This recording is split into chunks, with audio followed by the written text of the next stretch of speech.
Howdy, it's your old friend Adam Pearson from Fortunato Chocolate, also the author of the forthcoming book, Finding Fortunato, which will be coming out on June 4th, 2024.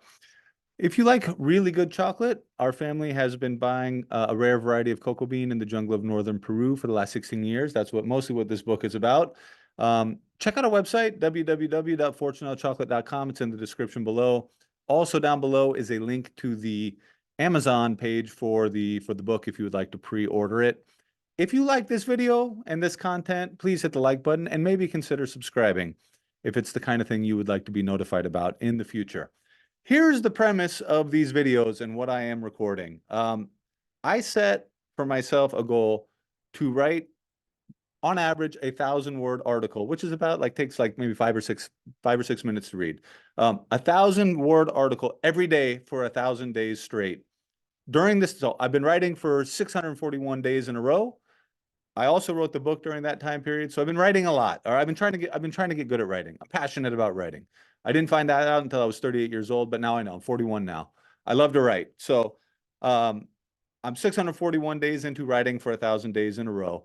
I send my writing out to our email newsletter list, which you can subscribe to on the website. Go to Fortunato Chocolates down at the bottom of the homepage. So the premise of this video is basically I've done all this writing, I've sent it out via newsletter, and I worked pretty hard on these articles. You can read them in 6 or 7 minutes, but it might take me an hour or an hour and a half to write them.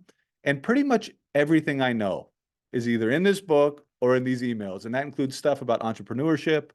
It includes being a dad, being married for going on 20 years, starting a business, running a family business, doing business in Peru, learning how to speak Spanish, a bunch of books I've read, like all the stuff that I know and have written about is in these articles. And I don't want them to go down the memory hole. So I'm just little by little trying to work my way through them and get them recorded on video here. And I'm putting them up on YouTube so that people might find them. Now, it's a mix of maybe nonfiction articles and also sort of memoir kinds of things, reminiscences from the past, and then also just plain fiction stories that I made up because that's what hit me. And also a lot about writing, learning to write and getting good at writing and just writing method. How do you discipline yourself to write a lot? So that's what you could expect from this channel and these videos. But in general, I'm going to be reading my articles because I'm not good enough yet making a point, speaking off the cuff on video. Maybe I'll get good at that in the future, but I'm not there yet. So without further ado, I'm going to read this article that I wrote. And here we go. I guess I didn't have a very good segue or transition from the introduction into the article. Maybe I'll get better at that with time. But here we go. I don't know how easy it will be, but I'm going to attempt to weave together several different lines of thought. First off, please consider the Dust Bowl. This was the drought in the 1930s that kicked off the largest migration in the history of the United States. If you ever got around to reading The Grapes of Wrath by Steinbeck, you'll remember the Okies and the Joad family. Now here is a thought experiment to consider.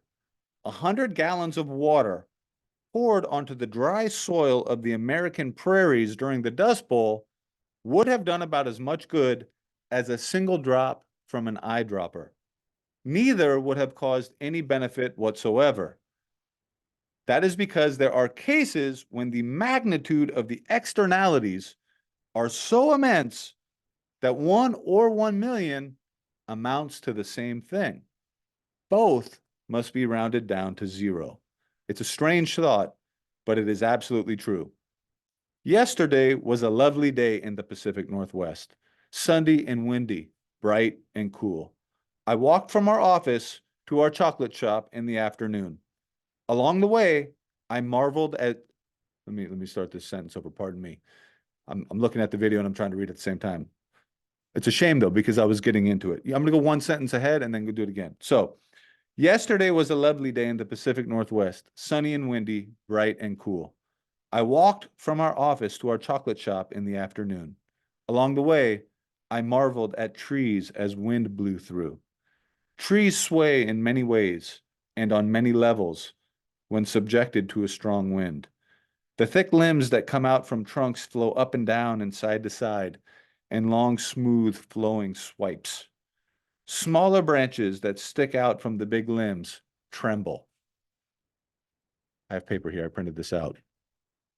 Twigs buzz and leaves flutter. I looked down from a particularly lovely tree and noticed that a mother with two small children had begun walking in front of me. She was pushing a stroller, and her two little ones, a little boy and a little girl, were trailing behind, jogging to keep up with the pace. Mommy, Mommy, wait a second, shouted the little girl. Mommy stopped while the little blonde girl in small jeans and small sandals crouched down to pluck a sunflower from a patch of grass that ran parallel to the sidewalk's curb. For you, Mommy, said the little girl. She held up the small yellow sunflower by its thin green stem. Thank you, my dear, said the mother. The mother took the sunflower and tucked it into the cloth band that wrapped around the top of her wide-brimmed hat. This seemed to please the little girl, and she grabbed her mother's hand. The little boy, also blond, climbed up the front of the stroller, and Mom pushed the family, and they all proceeded on their way. I stopped to look at the grass and the great quantity of sunflowers that were growing along the sidewalk. They weren't there, pardon me. I stopped to look at the grass and the great quantity of sunflowers that were growing along the sidewalk. They weren't there 2 months ago, and now they are propagating at an extraordinary rate. It occurred to me that sunflowers are alive. They are not sentient, of course, at least I don't think they are, but they are alive. The little girl had plucked one out by its roots without giving it a second thought. Food chains are a part of life, and I am not intending to wax sentimental about the life of a sunflower. A very powerful wind blew through just then, and it caused me to look up at the blue sky. The sky seemed pretty high up, and beyond the sky, the infinite universe. Given the magnitude of the universe, cold hard math makes it immediately clear that a human and a sunflower are on par with each other relative to all existence. But nature or God or whoever or whatever laid the groundwork for us to all be here together sowed a paradox into how humans perceive reality. We take in reality through the sense organs attached to our own bodies. These feed data into our singular brains. As such, we have no choice but to feel that we are the center of the universe. And in a very real way, we are. We are each at the center of our own individual universe, the one that exists inside our brain, the only universe that we can truly experience. At the same time, we are also not at the center of the universe. We exist within an environment that is external and permanent and continues on whether we are here or not, hence the paradox. Like a sunflower, we are minuscule compared to the incomprehensibly powerful environmental forces that surround us. A metaphorical little girl could come along and pluck us out by the roots at any time. I had these thoughts swirling around in my head as I approached our chocolate shop. Just before reaching our shop, I saw a young man, a physical trainer, who frequents our establishment. He was sitting on a metal bench staring out at the sunny day and the pine-covered mountains in the distance. Poor fellow. He looked as sad as a young man can look. His big muscular arms were draped over the back of a bench. His long legs with his muscular thighs, showing from beneath shorts that were riding up, stuck out and blocked part of the corridor that I was walking down. He was slumped in the bench, the corners of his mouth downturned, his eyes drooping. I'm making a little sad face now. I couldn't help it. I couldn't help but inquire, "Why the long face, my friend?" I asked. He looked up at me, and his lips quivered. It seemed that he might break out in tears right then and there.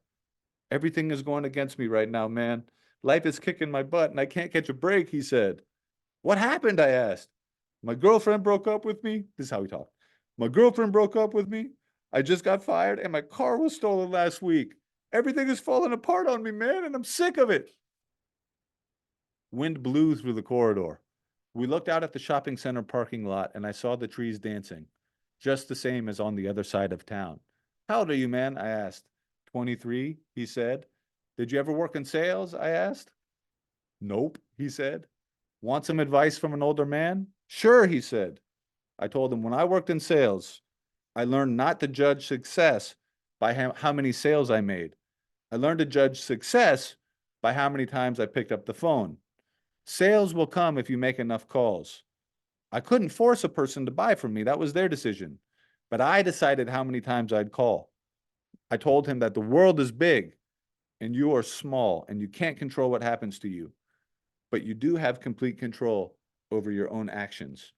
If you do your best every day, you'll be in the best position that you can possibly be in. Keep doing your best.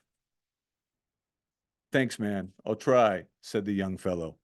When I walked into our shop, I saw that the team member on shift had kept our store so beautifully clean and tidy, and I felt happy to see that.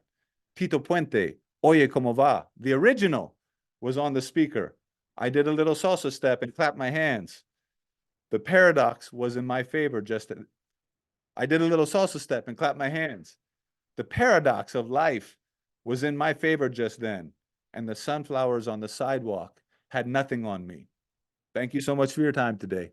I hope you have a truly blessed day.